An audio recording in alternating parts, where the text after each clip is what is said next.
तो हम लोग आज से एक नया शुरुआत कर रहे हैं, जिसमें कि हम लोग कोशिश करेंगे कि हमारे जितने भी स्टूडेंट्स हों वो प्लेसमेंट पॉइंट ऑफ व्यू से जितना भी बेनिफिट्स ले सके। ये चीज़ हमने इसीलिए शुरू किया क्योंकि हमने देखा है पिछले कुछ दिनों में कि बच्चे जो हमारे प्लेसमेंट्स के लिए जाते हैं और कंपनीज़ की तरफ से जो हमारा फीडबैक जो हमें मिला है कि बच्चे टेक्निकली तो साउंड हैं बट उनमें कुछ खामियां हैं, जैसे कि वो चीज़ों को पूरी तरह से एक्सप्लेन नहीं कर पाते हैं, अपना आईक्यू लेवल मेंटेन नहीं कर पाते हैं, जिस वजह से क्या होता है ना, कंपनीज उन्हें छांट देती है। तो हम लोग अभी क्या करेंगे, सिंस ये हमारी शुरुआत है और आज फर्स्ट डे है हमारा, तो आज ज़्यादा क्वेश्चंस हम लोग लेकर के नहीं चलेंगे, बस एक शुरुआत करेंगे। अगली बार से जो हमारा सेशन होगा उसमें हम लोग कोशिश करेंगे कि कम से कम पर क्लास हम लोग 20 to 25 क्वेश्चंस को हम लोग सॉल्व करें और उन क्वेश्चंस को हम लोग डिस्कस भी करें। ठीक है, तो शुरुआत हम लोग कंप्यूटर फंडामेंटल्स से करेंगे, जिसमें कि हम लोग आज लगभग 10 क्वेश्चन को डील करेंगे और उन 10 क्वेश्चंस में जो भी टॉपिक्स हमारे आते चले जाएंगे उन टॉपिक्स को हम लोग क्या करेंगे, उनको हम एक्सप्लेन भी करेंगे, ताकि बच्चों को ये चीज़ मिले कि हाँ, ये जो टर्म्स हैं इन टर्म्स को हम लोग और ज़्यादा इलेबोरेट करें और उनको अपने दिमाग में बिठा के रखें।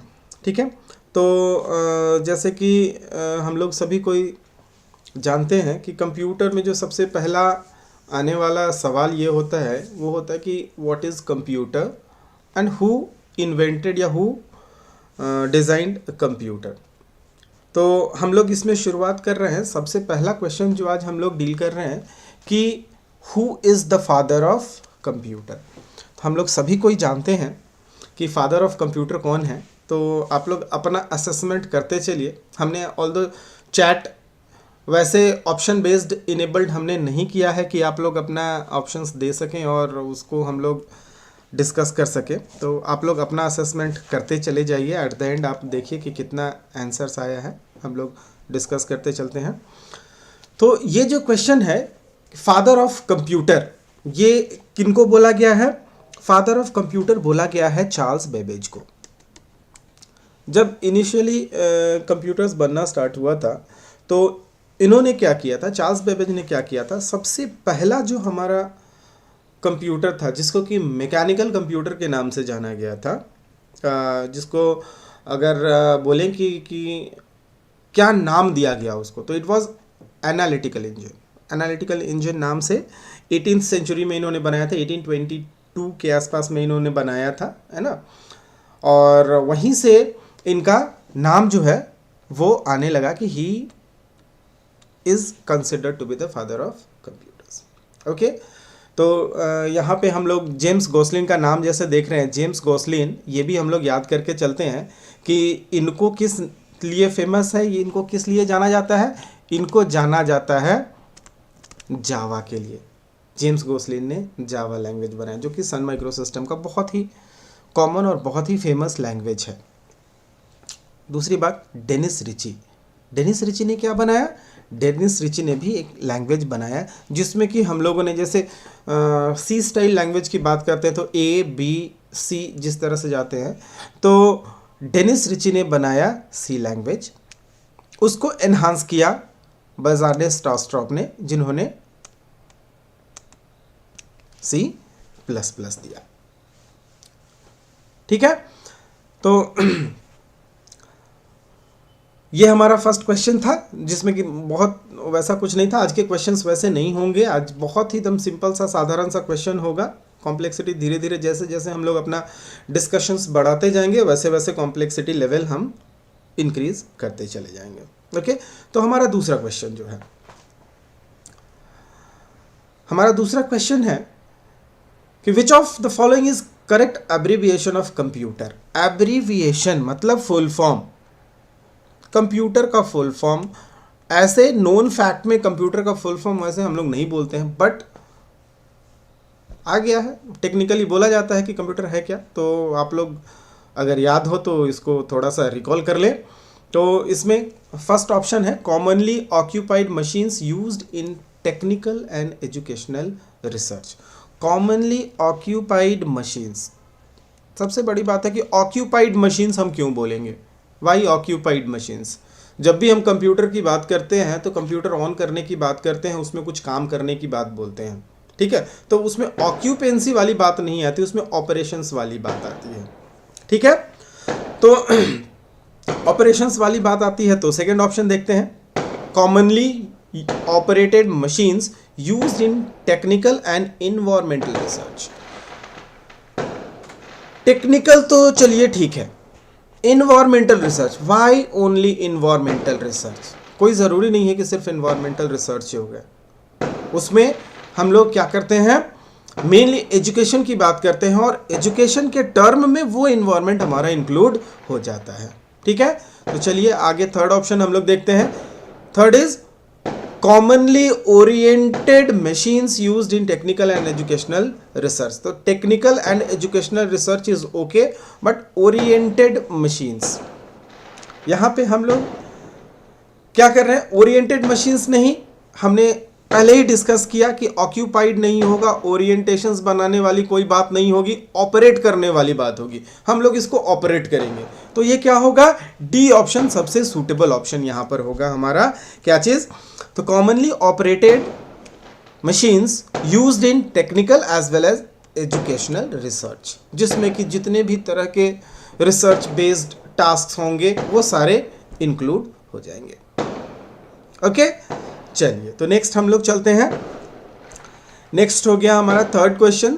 ये भी बहुत आसान सा क्वेश्चन है, इसमें थोड़ा सा हम लोग एक्सप्लेनेशन पे जाएंगे, थोड़ा ज़्यादा एक्सप्लेनेशन होगा इसमें। जैसे क्वेश्चन है कि which of the following is correct definition of a computer. Computer का करेक्ट डेफिनेशन क्या है। हम लोग n नंबर ऑफ वेज में कंप्यूटर को डिफाइन कर सकते हैं। जो भी कंप्यूटर के बारे में आप बात बोल दीजिए, उसका डेफिनेशन बोलिए, उसका फंक्शनैलिटी बोलिए, ठीक है, उसका वर्किंग नेचर बोलिए, वो सब इसका डेफिनेशन आ जाएगा। बट अगर एक एक्चुअल डेफिनेशंस की बात है, जैसे कि यहाँ ऑप्शंस दिया हुआ है, ऑप्शंस में आपको वो आपका वे ऑफ थिंकिंग नहीं आएगा। ऑप्शन में होंगे या तो 3, 4 या मैक्सिमम 5 ऑप्शंस होंगे, उन्हीं में से आपको करेक्ट फाइंड आउट करना होगा, ठीक है। तो जैसे फर्स्ट ऑप्शन हम लोग लेते हैं। फर्स्ट ऑप्शन में क्या है, कंप्यूटर इज अ मशीन और device that can be programmed to perform, देखिए, that can be programmed to perform arithmetical और लॉजिक ऑपरेशन सीक्वेंसेस ऑटोमेटिकली।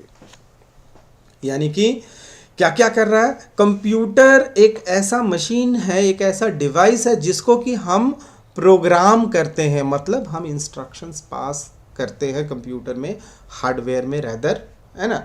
क्या करने के लिए, तो अरिथमेटिकल या लॉजिकल ऑपरेशंस को सीक्वेंशियली परफॉर्म करने के लिए। और ये ऑटोमेटिकली कहने का मतलब हुआ कि जब आप इंस्ट्रक्शन दे देते हैं तो उस इंस्ट्रक्शन के बेसिस पे जो हमारा असेंबल्ड हार्डवेयर होता है वो एक्टिव हो जाता है, वो परफॉर्म करना शुरू करता है। जैसा जैसा इंस्ट्रक्शंस हम देंगे वैसा वैसा कंप्यूटर काम करेगा। अब ये कंप्यूटर काम कैसे करेगा, इस बारे में हम लोग अभी आगे के सेशंस में डिस्कस करेंगे। जब सीपीयू आर्किटेक्चर्स की बात आएगी, वो धीरे धीरे करके हम लोग सारी चीज़ों को डिस्कस करेंगे, ठीक है।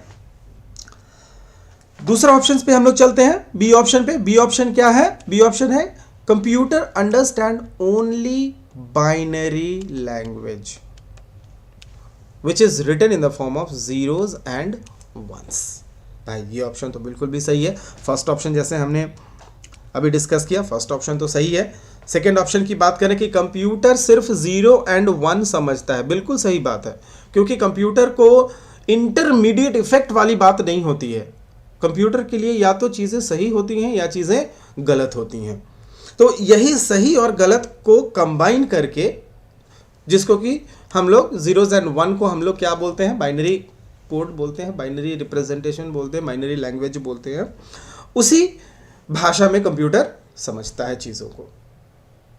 थर्ड ऑप्शन यानी बी भी सही हो गया। थर्ड ऑप्शन क्या है, computer is a programmable electronic device. Programmable electronic device, तो इलेक्ट्रॉनिक डिवाइस तो भाई है ही। प्रोग्रामेबल मतलब हम लोग उसको प्रोग्राम करते हैं, उसको इंस्ट्रक्शन फीड करते हैं, बिल्कुल भी सही है। और काम इसमें क्या बताया गया है, दैट स्टोर्स, सही बात है भाई, स्टोरेज का काम करता है, रिट्रीव करता है। हमारे पास इस अवेलेबल हार्ड डिस्क होता है, से टर्शियरी स्टोरेज, एक्सटर्नल स्टोरेजेस होते हैं, रिट्रीव करता है। रिट्रीव करने का मतलब इनपुट लेता है। इनपुट लेने का बहुत सारा तरीका हो गया, बहुत सारे इनपुट यूनिट्स होते हैं, कीबोर्ड हो गया, माउस हो गया, कैमरा हो गया, जो वेब कैमरा जिससे कि अभी आप हमको देख पा रहे होंगे, होपफुली हमको लगता है कि मैं विजिबल होऊंगा आप लोगों के स्क्रीन पे। And then processes the data. Processes the data कहने का क्या मतलब हुआ, जैसे हमने इंस्ट्रक्शंस पास ऑन किया, क्या इंस्ट्रक्शन हमने पास किया, हमने ऑपरेंड्स पास किए, जैसे 2 और 2, 2 ऑपरेंड हमने पास किया, और इस पे हमने एक कंडीशन दिया, एक इंस्ट्रक्शन दिया, एक ऑपरेशन दिया, प्लस का ऑपरेशन दिया।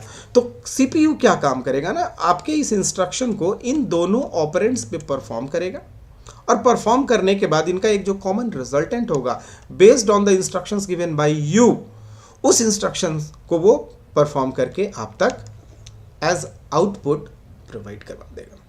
तो भाई ये भी ऑप्शन हमारा सही हो गया। इसका मतलब क्या हुआ कि इसमें तीनों के तीनों ऑप्शंस जो हैं वो सही है। तो इसका आंसर हमारा हो जाएगा ये डी, लास्ट वाला, this one will be the correct option. Okay, चलिए आगे बढ़ सकते हैं। हमको लगता है कि आपकी बातों को हम सुन पाएंगे नहीं, क्योंकि इसमें तो कोई वो गूगल मीट या जूम वाली बात है नहीं। आप जो भी लिखना चाहे चैट में लिख सकते हैं, है ना। उसको फिर मैं सेशन के बाद एक बार देख लूँगा, और उसके बाद मैं कोशिश करूँगा कि आपको रिप्लाई कर दूँ, है ना।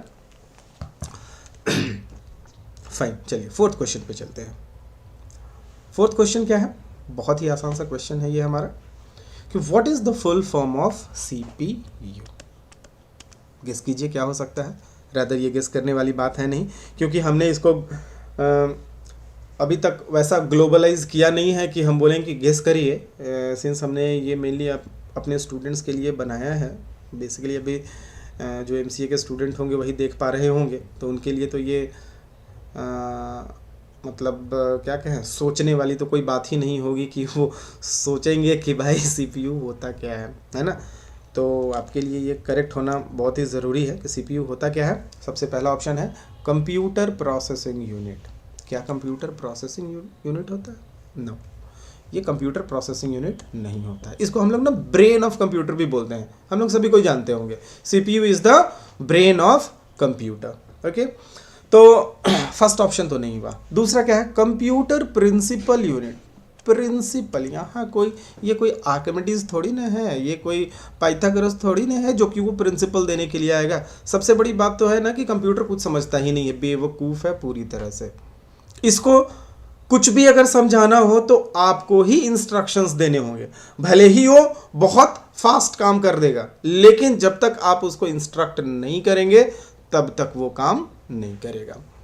चलिए थर्ड ऑप्शन की ओर चलते हैं। तो सेकंड भी हमारा गलत हो गया, प्रिंसिपल वाली कोई बात नहीं है। थर्ड है सेंट्रल प्रोसेसिंग यूनिट। तो सेंट्रल प्रोसेसिंग यानी कि ये एक ऐसा यूनिट है आपके सिस्टम में जो कि सेंट्रलाइज्ड यूनिट है, जिसको कि हम लोग ब्रेन ऑफ द कंप्यूटर भी बोलते हैं। तो वो सेंट्रल प्रोसेसिंग यूनिट होता है। इसका काम ही होता है कि वो क्या करे, चीज़ों को प्रोसेस करे। सिर्फ प्रोसेस ही नहीं करे, बहुत सारा काम होता है इसका। अगर एक नॉर्मल आर्किटेक्चर अगर हम लोग देखेंगे, अगर आप लोग इधर देख पा रहे होंगे, इस तरह का एक चिप, छोटा सा चिप होता है जो कि कहाँ पे पैच मिलेगा आपको, मदरबोर्ड पे पैच मिलेगा, है ना। मदरबोर्ड, आप सर्किट बोर्ड जो होता है हमारा, उस सर्किट बोर्ड को अगर आप देख पाएंगे, उस सर्किट बोर्ड में आप लोग देखेंगे कि बहुत सारे कंपोनेंट्स, बहुत सारे पेरिफेरल्स या एड ऑन कार्ड्स जो होते हैं वो लगे होते हैं, है ना। तो वो हम लोग आगे के सेशंस में डिस्कस करेंगे जब हम लोग आर्किटेक्चर की बात करेंगे। तो हमारे सर्किट यूनिट में यानी कि मदरबोर्ड में एक चिप लगा होता है, जिसको कि हम लोग बोलते हैं क्या चीज़, माइक्रो प्रोसेसर, म्यू पी। ये माइक्रो प्रोसेसर ही एक ऐसा यूनिट है जो कि सिस्टम के, कंप्यूटर के हर एक डिवाइस को, हर एक पेरिफेरल को कंट्रोल करता है। तो इसके पास अपना बहुत सारा क्या कहते हैं, स्टोरेज यूनिट होता है। Different types of storage units होते हैं जिसको कि हम लोग रजिस्टर्स के नाम से जानते हैं, ठीक है। और उससे थोड़ा सा अगर हम लोग सीपीयू के अदर डिवाइसेस की तरफ आएंगे, मतलब फिजिकल मेमोरी की तरफ आएंगे, तो कैश आ जाएगा जिसको कि हम CACHE, कैश मेमोरी जिसको हम लोग बोलते हैं, ठीक है। तो सीपीयू में मेनली क्या होता है, ALU, दूसरा होता है CU, और तीसरा जो होता है उसको हम लोग बोलते हैं MU बोलते हैं। ALU जो हमारा होता है, ALU क्या होता है, this is the arithmetic and logic unit. Arithmetic and logic unit यानी कि जो अरिथमेटिकल ऑपरेशंस जितने भी तरह के होते हैं, परफॉर्म होते हैं, वो इस ALU का काम होता है परफॉर्म कराना। जितना लॉजिक होता है, मतलब लॉजिक सही है, लॉजिक गलत है, अगर बाइनरी के केस में हम लोग जाते हैं तो एंड और नॉट, नैंड, नॉर, ये जितने भी तरह के लॉजिक्स होते हैं वो सारा काम करने वाला हमारा कौन होता है, ALU होता है, अरिथमेटिक एंड लॉजिक यूनिट होता है। उसके बाद CU की बात अगर हम लोग करें, CU क्या होता है, control unit. What is control unit, तो इस कंट्रोल यूनिट का काम होता है ना कि ये जो अरिथमेटिकल और लॉजिकल यूनिट है, और इसका जो थर्ड यूनिट है जिसको कि हम लोग MU बोल रहे हैं, मेमोरी यूनिट,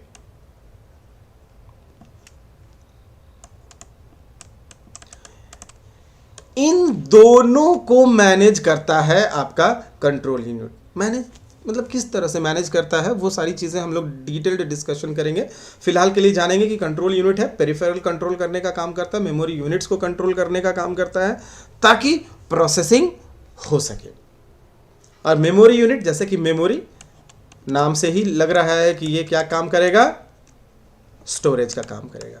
अब बात ये भी उठता है कि अगर मेरा CPU स्टोरेज का काम करेगा तो हार्ड डिस्क क्या काम करेगा, है ना, रैम फिर क्या काम करेगा। तो स्टोरेज की जहां तक बात है, यहां पे स्टोरेज हमेशा ही टेम्पररी होता है। टेम्पररी क्या आप बोले तो हाईली टेम्पररी होता है। हाईली टेम्पररी मतलब वोलेटाइल, ठीक है। हम लोग वोलेटिलिटी के बेसिस पे हम लोग जब मेमोरी को क्लासीफाई करते हैं तो एक होता है वोलेटाइल एंड नॉन वोलेटाइल, जिसमें वोलेटाइल स्टोरेज की हम लोग बात करें, रैम वोलेटाइल स्टोरेज में आ जाएगा, कैश वोलेटाइल स्टोरेज में आ जाएगा, रजिस्टर्स भी आ जाएगा। लेकिन जैसे जैसे रैम से आप बढ़ना स्टार्ट करेंगे रजिस्टर्स की तरफ, वोलेटिलिटी का जो नेचर होता है वो बढ़ता चला जाएगा, फ्रीक्वेंसी उसका बढ़ता चला जाएगा। यानी कि रजिस्टर्स तक आते आते वो हाईली वोलेटाइल, मतलब फ्रीक्वेंसी जैसे क्लॉक साइकिल्स होता है उसमें उनके वैल्यूज बदलते रहते हैं।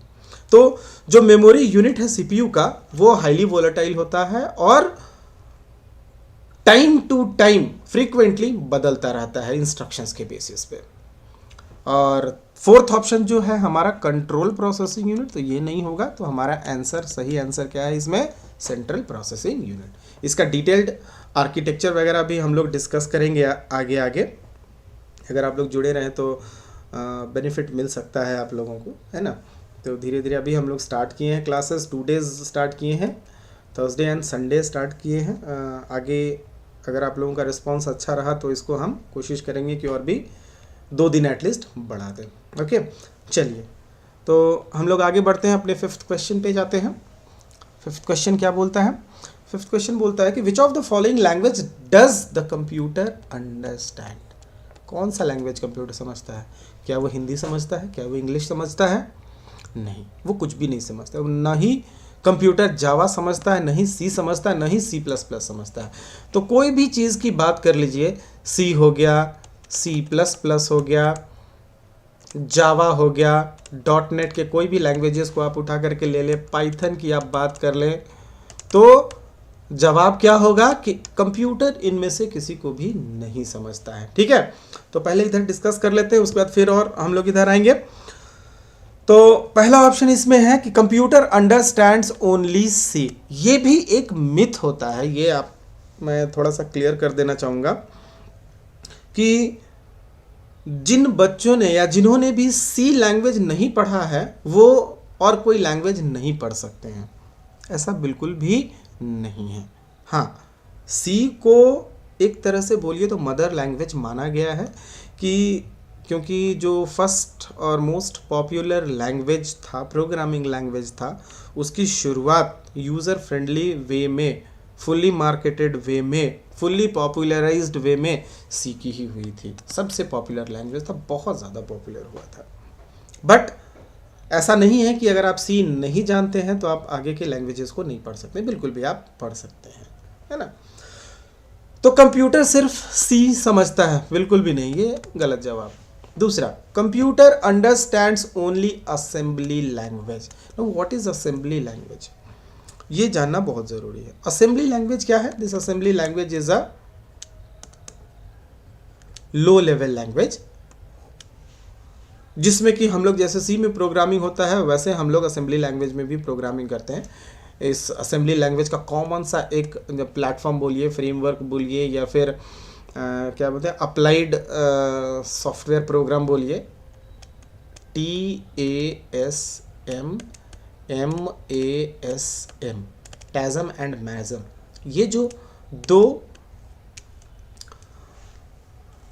एप्लीकेशंस हैं इनके थ्रू आप असेंबली लैंग्वेज प्रोग्रामिंग कर सकते हैं। बेसिकली होता क्या है असेंबली लैंग्वेज में, सिंस ये लो लेवल लैंग्वेज होता है तो हम लोग जो ABCD XYZ 1 2 3 4 बात करते हैं बाकी के लैंग्वेजेस में, वो असेंबली लैंग्वेज को समझ में आता नहीं है। असेंबली लैंग्वेज को समझ में क्या आता है? उसको समझ में आता है कंडीशंस, उसको समझ में क्या आता है? ऑपरेंड्स, उसको समझ में क्या आता है? वर्ड्स, उसको समझ में क्या आता है? एड्रेस। तो मेनली असेंबली लैंग्वेज एड्रेस को यूज करते हुए, ऑपरेंड्स को यूज करते हुए, इंस्ट्रक्शंस को यूज करते हुए क्या करता है? प्रोग्रामिंग इंप्लीमेंट करता है। थोड़ा सा कॉम्प्लिकेटेड होता है जिस वजह से लोग इसको पढ़ना नहीं चाहते, और वो बोलते भी है कि जब इतनी आसानी से हम सी, जावा ये सारे लैंग्वेजेस सीख सकते हैं तो असेंबली लैंग्वेज क्यों सीखेंगे। बट आपको बता दें कि ये बहुत ही इम्पॉर्टेंट होता है असेंबली लैंग्वेज। अगर आप रिसर्च में जाना चाहते हैं, अगर आप कंपाइलर डिज़ाइन टाइप का चीज़ अगर आप पढ़ना चाहते हैं तो उसके लिए आपको तो ये पढ़ना बहुत ही ज़रूरी होगा, क्योंकि मशीन काम कैसे करता है, लो लेवल में वो चीज़ों को कैसे समझता है, इसके लिए आपको असेंबली लैंग्वेज का जानना, कंपाइलर डिज़ाइन बेस्ड लैंग्वेजेस का जानना, जैसे ऑटोमेटा थ्योरी हो गया, इन सभी लैंग्वेजेस को जानना आपको बहुत ज़रूरी होगा। ठीक है, तो भाई असेंबली लैंग्वेज भी कंप्यूटर नहीं समझता है, क्योंकि असेंबली लैंग्वेज भी अल्टीमेटली जो आएगा ये भी आपका 0 and 1 पर ही आएगा। नेक्स्ट, थर्ड ऑप्शन हमारा है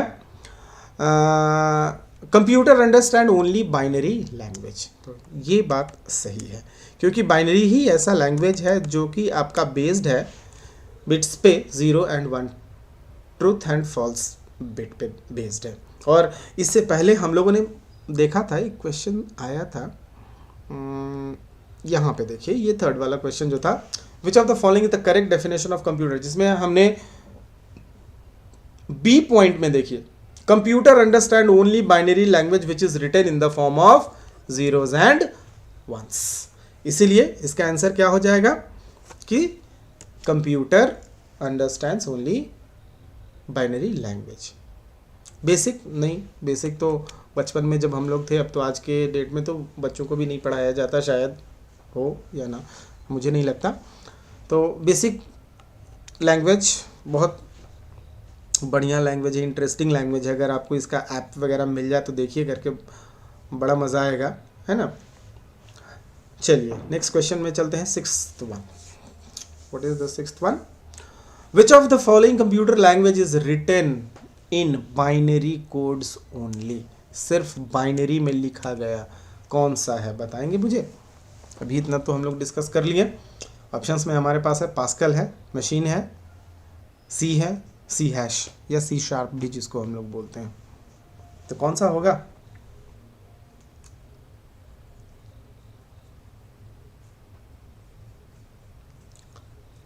देखिए पास्कल जो है ये आपका मतलब एल्गोल फैमिली का लैंग्वेज है ना।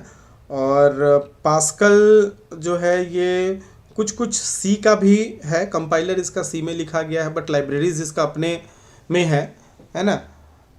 इसका जो लाइब्रेरी की अगर हम लोग बात करते हैं तो ये अपने आप में लाइब्रेरी लिखे हुए है, अपना ही लैंग्वेज में है, पास्कल में है, लेकिन इसका जो कंपाइलर है वो आपका सी लैंग्वेज में लिखा हुआ है। उसके बाद सी, ठीक है, BCPL से इसका आया,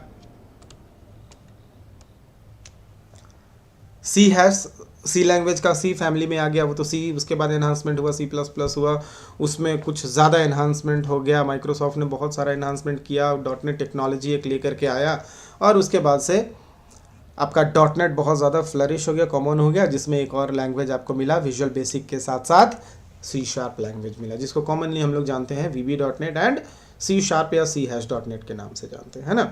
तो हमारे पास बच क्या गया? Machine language. मशीन लैंग्वेज जैसे कि अभी असेंबली लैंग्वेज की बात हमने की, तो ये सारे लैंग्वेज जो है ये लिखे हुए हैं ज़ीरोज़ एंड वंस को कंसिडर करते हुए, यानी कि ये लैंग्वेजेस मशीन लैंग्वेज जो है वो बाइनरी कोड्स में लिखे गए हैं। तो इसका आंसर हमारा क्या हो जाएगा? बी हो जाएगा, मशीन लैंग्वेज। ठीक है, नेक्स्ट सेवेंथ क्वेश्चन क्या है? विच of the following is the brain of computer? देखिए आ गया, अभी हम लोग ब्रेन कर रहे थे, हमने कुछ उसका आर्किटेक्चर भी देखा, कौन सा है? तो बहुत ही आसानी से आप बता पाएंगे कि brain of computer is known as CPU, जिसको कि हम लोग सेंट्रल प्रोसेसिंग यूनिट भी बोलते हैं। तो इसका तो क्लियर सा आंसर हो जाएगा, फर्स्ट वाला आंसर हो जाएगा। ओके, हमने मेमोरी को भी डिस्कस किया, हमने कंट्रोल यूनिट को भी, अरिथमेटिक एंड लॉजिक यूनिट को भी डिस्कस किया। तो ये जो मेमोरी यूनिट हो गया, अरिथमेटिक एंड लॉजिक यूनिट हो गया और कंट्रोल यूनिट हो गया, ये तीनों जो है ये क्या है? पार्ट हैं, CPU के पार्ट्स हैं। दीज आर द पार्ट्स बोलिए, कंपोनेंट्स बोलिए।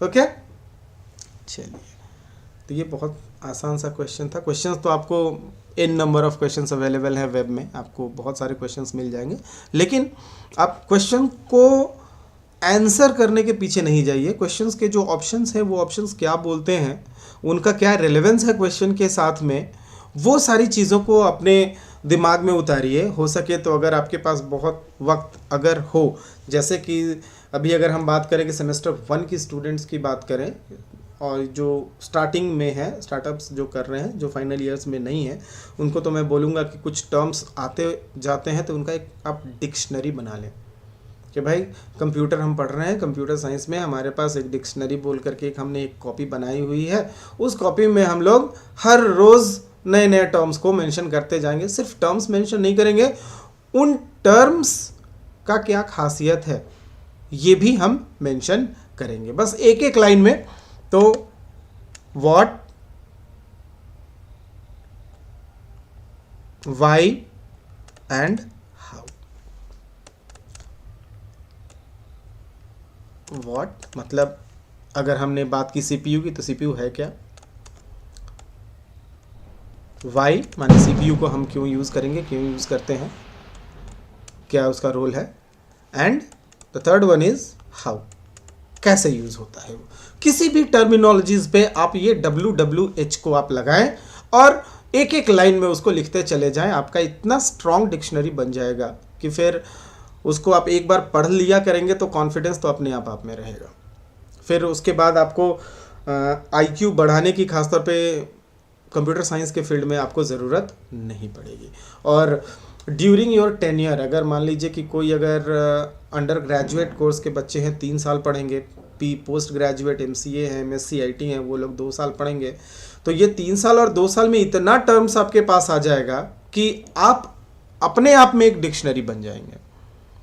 फिर कॉन्फिडेंस लेवल आपका इतना हाई हो जाएगा कि आपको लगेगा कि अगर कोई क्वेश्चंस आप नहीं भी सॉल्व कर पा रहे हैं तो अंदर से ये कॉन्फिडेंस आएगा कि हम इसको कर सकते हैं। अगर ये कॉन्फिडेंस बिल्डअप आप में हो जा रहा है तो ठीक है, फर्स्ट टाइम में आप उस प्रॉब्लम को सॉल्व नहीं कर पाएंगे, बट सेकेंड थर्ड अटेम्प्ट में आप उसको ज़रूर सॉल्व कर पाएंगे, क्योंकि सबसे बड़ी बात जो है ना वो कॉन्फिडेंस बिल्डिंग है। आपकी कॉन्फिडेंस अगर स्ट्रांग है तो आप बहुत अच्छा कर पाएंगे। ठीक है, ओके, तो हम लोग लगभग एंड की तरफ आ रहे हैं। 8th क्वेश्चन है, 10 ही क्वेश्चन हमने आज रखा हुआ है। तो 8th क्वेश्चन हमारा है, विच of the following is not a characteristics of a computer. Not a characteristics, देखिए ये टर्म जो है ना, इस पर थोड़ा सा मैं कल डिस्कस भी करूँगा 3rd सेमेस्टर के बच्चों के साथ में। उन्होंने मुझे बोला कि सर अलोहा के लिए हमने अप्लाई किया बट रिवर्ट मेल नहीं आया हमें। मेल क्यों नहीं आया? क्योंकि आपने फॉर्म अप्लाई करते वक्त आपने ये नहीं देखा कि उसमें क्या क्या चीज़ों को मांगा गया है और किस में हाँ बोलना है, किस में ना बोलना है ना। तो वो सब चीज़ यहाँ नहीं, हम लोग डिस्कस करेंगे कल जब मिलेंगे तो, है ना। तो चलिए, नॉट वाला क्वेश्चन है कि कंप्यूटर का कौन कौन सा कैरेक्टरिस्टिक्स नहीं है। वर्सेटैलिटी, एकदम वर्सेटाइल है कंप्यूटर, कुछ इसमें नहीं कहा जा सकता है। एक्यूरेट, एक्यूरेसी के लिए तो बोलना ही नहीं है, एक्यूरेसी इतना ज़्यादा कि आप सोच नहीं पाएंगे। इन एक्यूरेट नहीं हो सकता है, थोड़ा सा भी डिफरेंस, माइन्यूट डिफरेंस भी नहीं हो सकता है।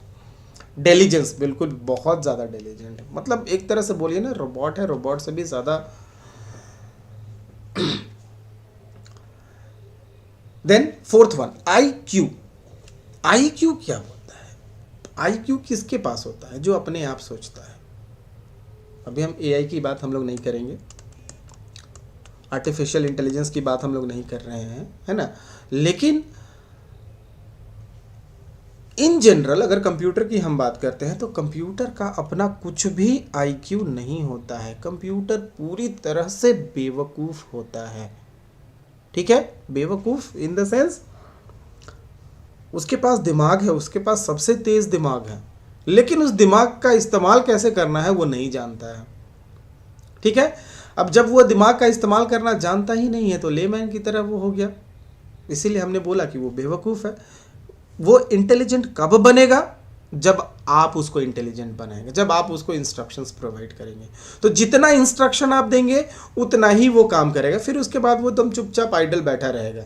इसीलिए आप देखते होंगे कि CPU का जो यूटिलाइजेशन है, आप टास्क मैनेजर में अपने सिस्टम के जाकर के चेक करेंगे तो वो अराउंड 4% से लेकर के 15% तक का ही यूटिलाइजेशन होता है। ये 4% से 15% अभी के डेट में हो गया है। जब हम लोग स्टूडेंट हुआ करते थे उस समय मुश्किल से 1% से लेकर के 2% तक की ही CPU को यूटिलाइज कर पाते थे। क्यों? क्योंकि उतना हाईली ग्राफिक बेस्ड, हाईली मतलब फ्रेम वाला बात, हाई डेफिनेशन 4K फ्रेम्स, ये सारी चीज़ें नहीं होती थी, है ना। इसीलिए CPU बहुत कम इस्तेमाल होता था। आज के डेट में CPU थोड़ा इस्तेमाल होने लगा है, बट अभी भी हम लोग मैक्सिमम 15% to 20% ही यूज़ कर पाते हैं, उससे ज़्यादा नहीं कर पाते हैं यूटिलाइज, ठीक है। तो इसमें से कौन सा कैरेक्टरिस्टिक्स नहीं हुआ? D वाला कैरेक्टरिस्टिक्स नहीं हुआ। तो हमारा आंसर जो है ये हो गया D। सिस्टम के पास, कंप्यूटर के पास अपना कोई IQ नहीं है। ओके, चलिए 9th क्वेश्चन में हम लोग आते हैं। ये क्या है 9th क्वेश्चन?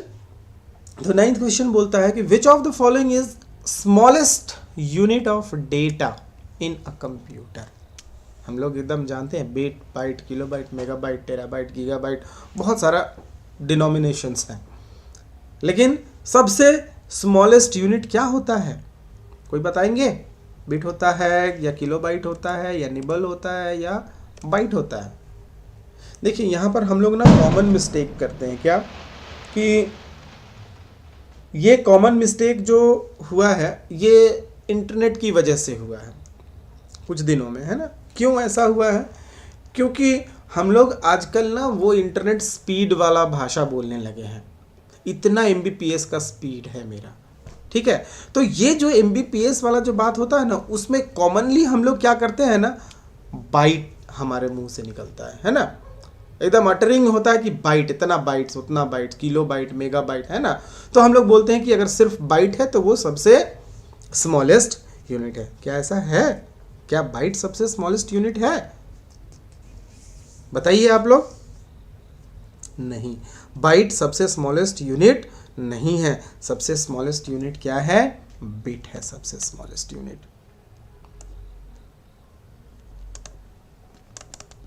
ठीक है। बिट से बड़ा क्या है? अगर हम लोग यहाँ पर जितना लिखा हुआ है, अगर हम लोग रैंकिंग करने के ऊपर जाएं कि सबसे छोटा से बड़ा के क्रोनोलॉजी में आप लिखें, तो सबसे छोटा हमारा हो जाएगा बिट, हो जाएगा 1 नंबर पे। बिट से बड़ा कौन होगा? बिट से बड़ा आपका हो जाएगा निबल, जिसको 2 नंबर हम लोग देंगे। तो ये हो गया 1 bit. This nibble is equivalent to 4 bits. Then we have 3 number में बाइट, जो कि 8 बिट्स के इक्विवेलेंट होता है। और 4th नंबर पे हो गया हमारा किलोबाइट। आप देख ही रहे, किलोबाइट बोलता है। किलोबाइट का मतलब कितना हुआ? किलोबाइट मतलब 1000, ठीक है। ये जनरल टर्म है 1000, ठीक है। लेकिन ये होता क्या है, कितना होता है, कोई बताएंगे? 1024 bytes is equivalent to 1 kilobyte. तो वो 1000 जनरल टर्म होता है, बट एक्चुअल जो होता है 1024 बाइट्स होता है। आप देखे होंगे अपने हार्ड डिस्क को, देखिएगा वो आपको जनरली वो जीबी में दिखाएगा। तो उस जीबी को आप इक्विवेलेंट बिट्स में कैलकुलेट करके देखिए, और प्रॉपर्टीज़ के थ्रू जा करके देखिए, दोनों में आपका डेविएशन हो जाएगा। क्योंकि आपने जो कैलकुलेट किया वो या तो MB के ऊपर कैलकुलेट किया, या तो वो आपने GB के ऊपर कैलकुलेट किया हुआ है ना। तो जनरलाइज्ड यहाँ पे हम लोग कुछ भी नहीं करेंगे, एक्यूरेट टर्म्स पे चलें और उससे आंसर देने की कोशिश करें। ये वाला एक क्वेश्चन जो है ना, ये वाला तो कॉमन क्वेश्चन है हमारा, बैंकिंग, PO, SSC, कुछ भी बात कर लीजिए, उसमें भी ये क्वेश्चंस पूछता ही पूछता है। ठीक है, फाइन। चलिए अब हम लोग एंड की तरफ आते हैं, लास्ट क्वेश्चन पे हम लोग आते हैं।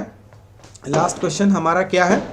हमारा लास्ट क्वेश्चन है कि which of the following unit is responsible for converting data received from a user into a computer understandable format। मतलब एज अ यूजर हमने क्या किया, डेटा इनपुट किया। इनपुट किया मतलब कंप्यूटर को पास किया। अब कंप्यूटर ने उस डेटा को रिसीव किया, ठीक है। रिसीव करने के बाद कंप्यूटर अपना लो लेवल में उसको कन्वर्ट कर लिया, क्योंकि कंप्यूटर हाई लेवल समझता है नहीं, तो उसने अपने लो लेवल में कन्वर्ट कर लिया। और किस में लो लेवल? मतलब जीरोज एंड वंस के कॉम्बिनेशंस में, बाइनरी में उसने अपना कन्वर्शन कर लिया। तो सवाल ये नहीं है कि बाइनरी में कन्वर्शन हुआ, सवाल ये है कि which of the following unit is responsible for converting data received from user and then sending it to computer. तो कीबोर्ड होता है, माउस होता है, माइक्रोफोन्स हो गया, कैमरा हो गया, स्कैनर्स हो गए, ये सब क्या हुआ? ये सब ऐसे डिवाइसेस हैं जो कि यूज़र से डेटा लेता है, फेच करता है और उसको सिस्टम तक पहुंचाता है। तो ये किस तरह का यूनिट्स हो जाएगा? क्या आउटपुट होगा? नहीं। आउटपुट का मतलब होता है हमेशा कंप्यूटर अपना प्रोसेसिंग करता है और उसको यूज़र तक पहुँचाता है उसका रिजल्ट। तो ये होगा नहीं। दूसरा, इनपुट यूनिट। इनपुट यूनिट में जैसे कि हम लोग कीबोर्ड का बात किए, माउस का बात किया हमने, माइक्रोफोन्स हो गए, वेब कैमराज हो गए, तो ये सब किस कैटेगरी में आता है? इनपुट की कैटेगरी में आता है। और इन सभी डिवाइसेस का काम ही होता है कि बाहर से चीज़ों को कहने का मतलब वो इन्फॉर्मेशन को, है ना, अब वो इन्फॉर्मेशन आपका विजुअलाइज्ड इन्फॉर्मेशन हो, वो ऑडियो बेस्ड इन्फॉर्मेशन हो, वो आपका कुछ कैरेक्टर बेस्ड इन्फॉर्मेशन हो, उन सभी इन्फॉर्मेशन को क्या करता है? इनपुट लेता है। इनपुट लेके कंप्यूटर तक पहुंचाता है, और पहुंचाने से पहले क्या करता है? कन्वर्जन करता है। जैसे माइक में हम लोग बोलते हैं तो हमारा जो वॉइस होता है वो एनालॉग होता है, उसको क्या करता है माइक्रोफोन, उसको डिजिटल में कन्वर्ट करता है, क्योंकि कंप्यूटर सिर्फ डिजिटल समझेगा, एनालॉग नहीं समझेगा, उसको डिजिटाइज करेगा और उसके बाद फिर कंप्यूटर को पहुंचाएगा। देन मेमोरी यूनिट, नहीं भाई मेमोरी यूनिट होने का तो सवाल ही नहीं उठता है, क्योंकि मेमोरी का काम है स्टोर करके रखना। और यहाँ पर क्या बोला जा रहा है कि कौन सा यूनिट कन्वर्शन के लिए रिस्पॉन्सिबल है, तो memory is not responsible for converting anything, उसका सिर्फ और सिर्फ काम होता है स्टोर करना।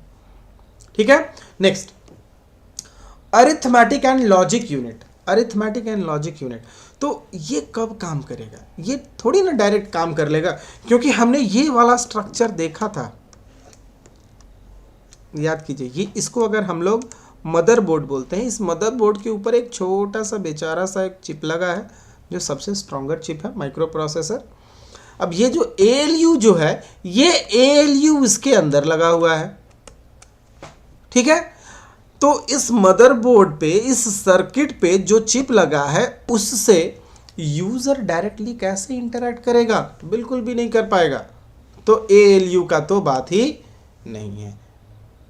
इसका क्या आंसर होगा हमारा, इनपुट यूनिट। ठीक है, तो आज इतना ही हम लोग रहने देंगे, क्योंकि आज फर्स्ट क्लास था, आज बहुत ज़्यादा हेक्टिक हम लोग नहीं रखेंगे, बस एक बेसिक चीज़ें थी। इसमें हम लोग क्या करेंगे ना, जैसे हमारा संडे का क्लास जो होगा, उस दिन हम लोग फंडामेंटल्स में क्या करेंगे ना, टर्म्स को पिक करेंगे और उन टर्म्स को एक्सप्लेन हम लोग करेंगे, डिस्कस हम लोग करेंगे, है ना। ये क्लास टाइप का चीज़ नहीं होगा, हम लोग एक नॉर्मल डिस्कशंस मोड में रहेंगे, है ना, और चीज़ों को इस तरह से हम लोग पढ़ेंगे, समझेंगे कि वो हमें हमेशा याद रखें।